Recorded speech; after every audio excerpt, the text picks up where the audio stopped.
Hello, welcome to Simile, the place where we play simulation games. My name is Ali. In the Simulation Alley today, we are going back to Love and Deepspace to hopefully complete our dates. So sit back and enjoy, we're about to go dating. In the last episode, we started the Heartbeats Ablaze 5-star memory with Xavier. This is exactly where we ended off, in a boat in the middle of the lake. I'm not sure what's going to happen. I'm wondering if it's got anything to do with stars because that's mentioned a lot. And I still have no idea how we end up on stage. So let's find out and see what happens next. The sky hangs low and the lake reflects it like glass. Everything is still except for the wind and the whispers of the night. If you ignore the sound of our clumsy rowing, it could almost be a perfect dreamy time. Maybe I should have thought twice before choosing this. It's taking forever. Do you think we'll have the energy to row back later? Returning won't be a problem. The rental employee said they offer a paid towing service. Xavier glances at my rowing that's obviously not doing a lot. And let's be honest, I'm doing most of the manual part. Do you have to call me out when I'm taking a short break? I make a show of rowing a few strokes, then I give up and lie back down on the wooden deck. Xavier, do you see it? See what? The stars! Isn't that why you brought me here? There are plenty of them. You said that half-heartedly. You're not even looking up. You only see this kind of night sky once in a lifetime. Xavier looks down at me, his eyes reflecting the soft, hazy moonlight. I don't need to look up. I can see them just fine. Aww. Ripples shimmer gently as the boat rocks, and the rest of the world seems to disappear. His breath is close as he leans in. His figure blocks out the sky above. Whoa, sorry, coming through.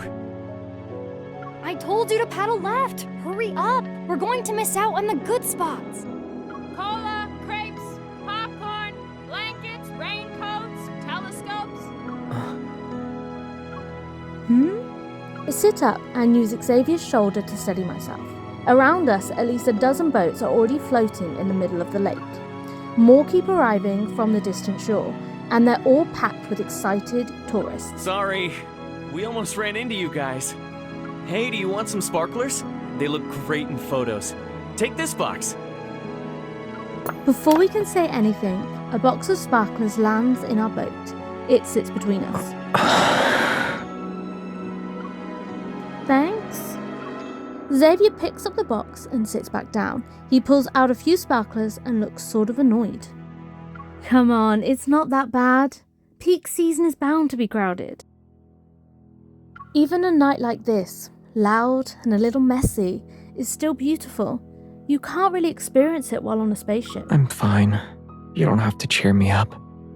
You say that, but your face says otherwise. Confused, he looks up and waves a sparkler at me. I was just thinking. We don't have a lighter. Oh. Xavier thinks for a moment, then he brings his hand close to the sparkler. Little flickering lights sparkle around it. I guess I'll use this instead. I take one and gently tap it against his. Actually, this is cooler.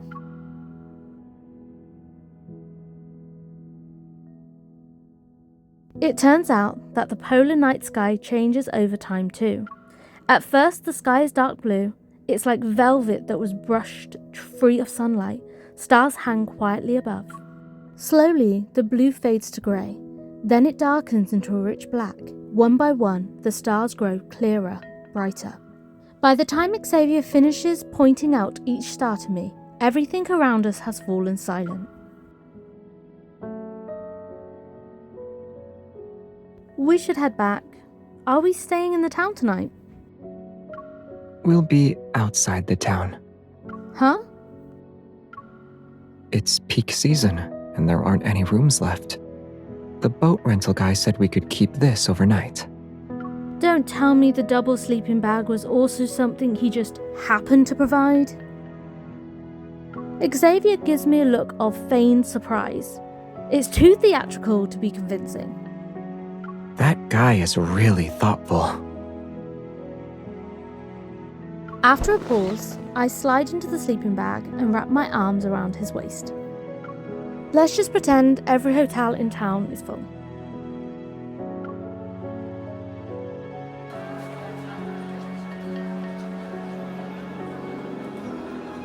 It's past midnight, but the bustling square in the centre of the city is still loud, bright and crowded. A massive digital display floats above the square. It broadcasts a performance on the open stage nearby. Music and lights ripple through the air. Laughter rises as people raise their drinks and dance into the night. We step out of the station and barely find our footing before the crowd sweeps us into the celebration. As for how we ended up here, 2 hours ago. Xavier, you don't need to hold me so tightly. I can breathe. You're the one who put your hands inside my sweater. I ended up being your personal hand warmer. It's because who could have known that the temperature would drop by 10 degrees during a polar night? Xavier loosens his arms a little and gently presses his forehead against mine. Sorry, I didn't think it through. It's fine. It's not like I wasn't enjoying it. Besides, this isn't like your old space missions. You don't have to be the most experienced one all the time, and you don't have to be responsible for everything. With me, you're allowed to mess up. Do what you want. Be Xavier. Okay. Oh, he sounds so sad. Alright, let's row back and find a hotel. The guilt on his face suddenly looks too real. I don't like where this is going. So the room I didn't get, that part was actually true.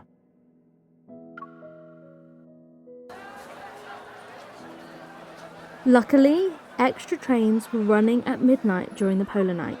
We caught one going back a few stops, then we made a spontaneous detour to a sleepless city. It's hosting its own festival. Music flows down from the rooftops and passes through train platforms and street corners. Lights flicker, everywhere we go, people are smiling.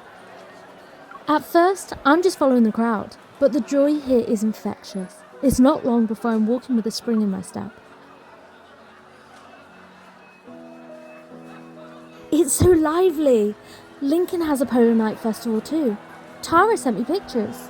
But considering how we're travelling, slow and constantly off course, we're definitely not making it back in time for that. Then let's join this one. But it's really late. We've been out all day. Festivals usually have a dress code, and the main stage is still far away. Maybe after a short rest. Confetti floats through the air. Xavier leans in and looks at me with a steadfast, bright gaze. Let's go together.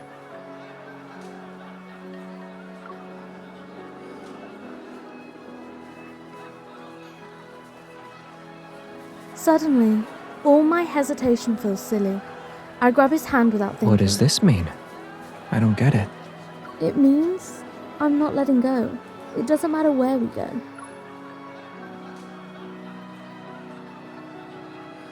He reveals a faint smile before taking a step. He leads the way as he gently parts the crowd.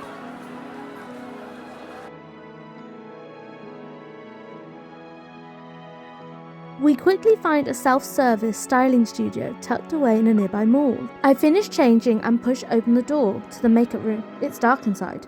Xavier? Is it? Is it time to dance? Ooh. Going around the petition, I finally spot Xavier's figure by the window. Yes, this is it! Inside, the dark sky could seemingly swallow everything whole, but between the buildings, glimmers of starlight break through. Suspended lights shaped like planets flicker in the air. They're almost like quiet whispers from a distant galaxy. Why are you just standing there? I should be the one asking questions. Why didn't you turn on the lights? I almost walked past you. Moves closer and turns on the lights around a makeup mirror. Excuse me, young man, who has kissed you? Can you see me now? Yes, and the lipstick on your chest. Or should I turn on a few more? That's not funny. Stop laughing. I'm going to give you the benefit of the doubt and hope it's a tattoo. His fingers brush against mine and a soft tickle trails across my palm. The chains on your outfit are tangled. I look down and see his slender fingers, already working to untangle the decorative chains around my waist. You're very thoughtful. I bet it isn't your first time dealing with something like this. If I said it was, would you give me a quick lesson before we head out? Xavier is still looking down and carefully adjusting the chains as if he had said an offhand remark. I think for a moment, then I playfully reach out and loosen his tie a little. You don't have to look flawless on stage. A little messiness might be more charming. Is this for the stage? Or for you? For me, definitely for me. If it's for me, would you listen? He slowly raises his head before placing my hand on his bangs and letting me ruffle them. Through the tasseled strands, his eyes shine like distant stars. What's next? The air between us slightly heats up. I quickly look away and press my fingers against his forehead. During a performance, your eyes should be focused. Don't let them wander. Why is it important to stay focused? It helps convey emotion and is more engaging, more magnetic, I guess. Then why do you avert your gaze when I look at you like this? Did I do something wrong? Mirroring his expression, I stare back at him.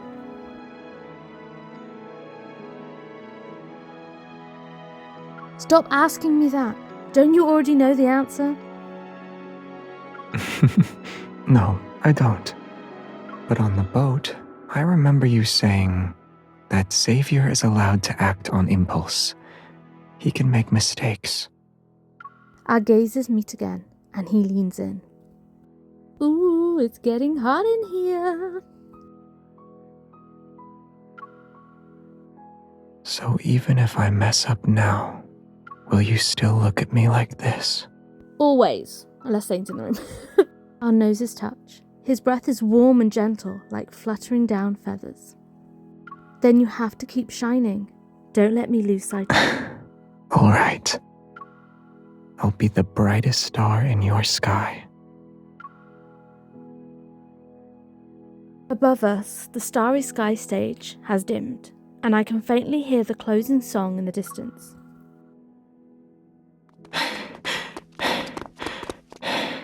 As expected, by the time we're done with getting ready, most of the ceremony is already over when we arrive. Yet as I look at the hand that tightly holds mine, I know I haven't missed out on what actually matters. The stage is all the way up there, and the cable car is closed. How are we supposed to go up? There's a method that's faster than a cable car. Ooh, are we gonna fly? Teleportation, just as good. In the blink of an eye, the scenery around us shifts. When our feet touch the stage, the planet-shaped decorations light up again. The audience has left. No one is here to notice this quiet, subtle change. At least we don't have to worry about the crowd. And right now, I want to watch. You only want to watch me dance? I nod without any hesitation and pat his chest to show I'm looking forward to it. He leans in, his voice tickling my ear. All right. I hope you like the brightest star. Are you all ready? We're gonna get a private show from Xavier. He moves into the rhythm and steps into the starlight. His body stretches with grace, each motion fluid and effortless. Spotlights arc like trails in the Milky Way. Starlights gather and shimmer behind him. Everything is enveloped in a soft, radiant glow. If a journey across billions of light years was all for this moment when our gazes meet, then maybe those eyes have been searching for more. for a long, long time.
But it's the best way to go.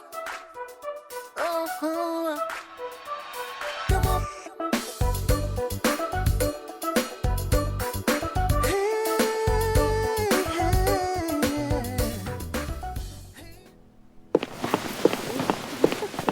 Turned off?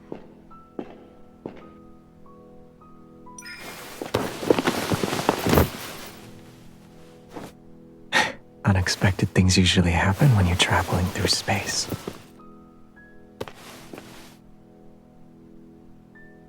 It looks like our journey is about to get swallowed by the darkness. At least, I'm not alone this time. Ooh. Some things should be kept between two people, and only two people. I'm glad you said that. Let's tease him a little. That was too quick, I couldn't read that. Then I guess I'll just have to find the answer before the polar night ends. Leave him. Are we gonna bite him? Oh.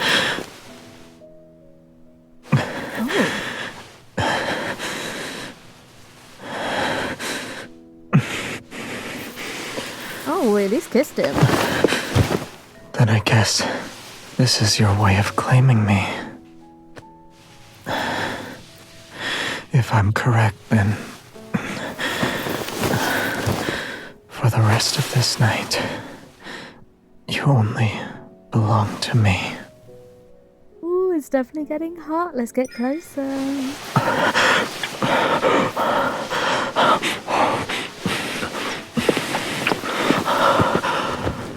Oh my goodness, they've definitely stepped it up. There is no darkness that could ever claim me.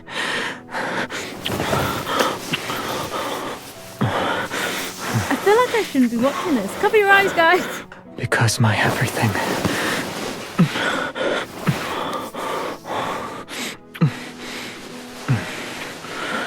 is for you to take. It's all yours.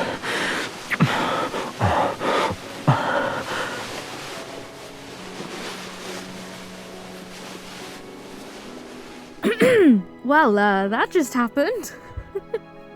I knew these set of memories were spicy, but not that spicy. I am shooketh. After the celebration, we spend the night at a hotel, and we're back on the road the next day. Things didn't always go smoothly, but like the little hiccups in a journey through space, we dealt with them.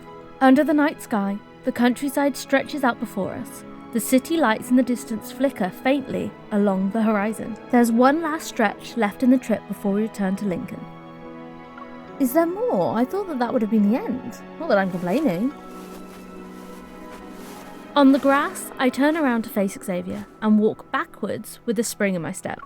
The trip's almost over. Do you have any final thoughts to share? Let's see. The navigation system misled us 3 times. We almost got sick while camping.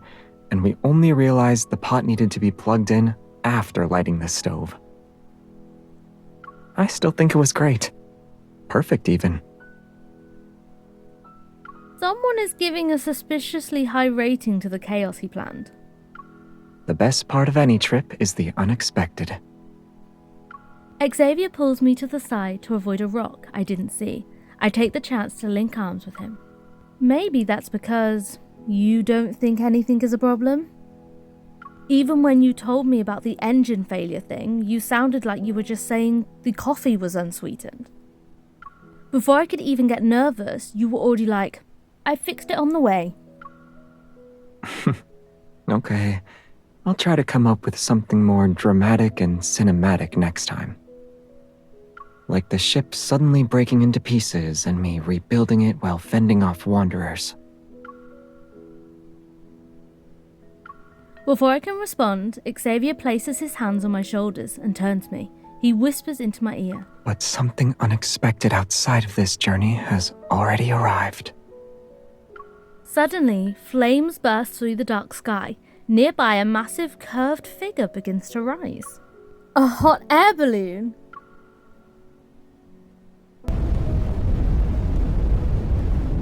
The wind whistles past. There's a soft whoosh as flames flare up and cast flickering light across the hot air balloon's panels. The hot air balloon rises, the envelope swells with the wind, and the basket sways slightly as we look down from the edge. Below, the ground glows with a soft grey-bluish hue. The outlines of rooftops shimmer faintly and a silver road arcs across the land in the distance. Everything looks so small. The houses, the road, even the forest we just walked through. Yeah, from up here, all of it seems tiny.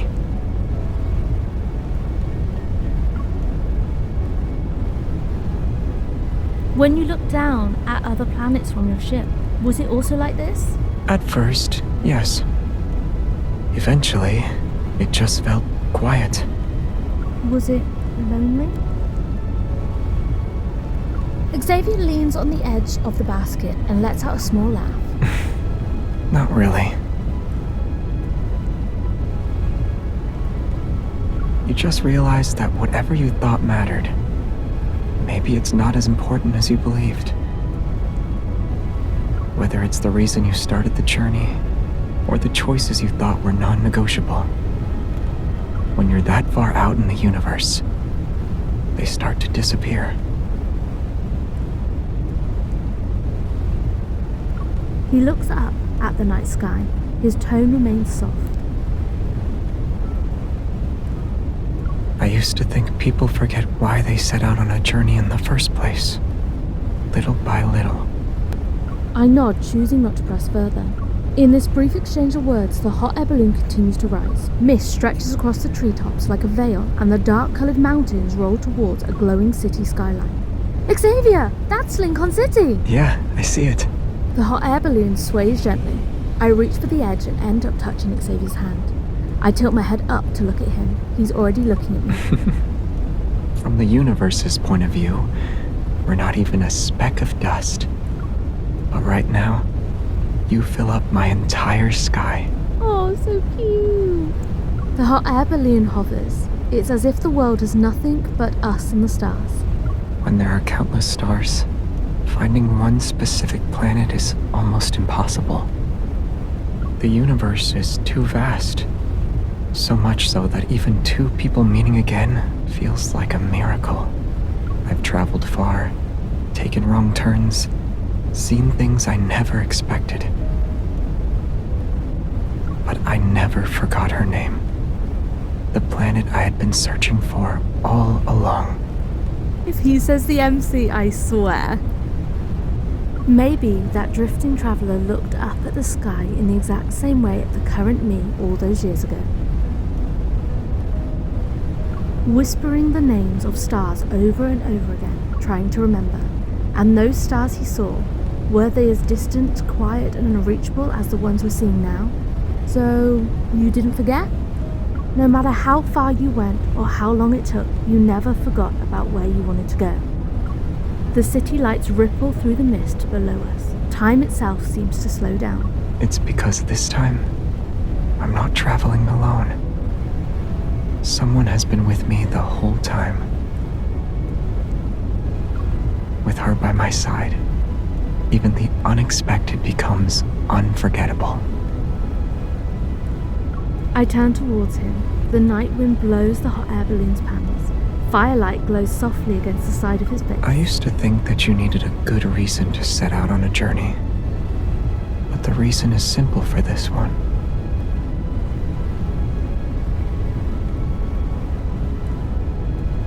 Between the stars above and the horizon below, he takes my hand as if he's finally found his way home. I want to be with you for a long, long time.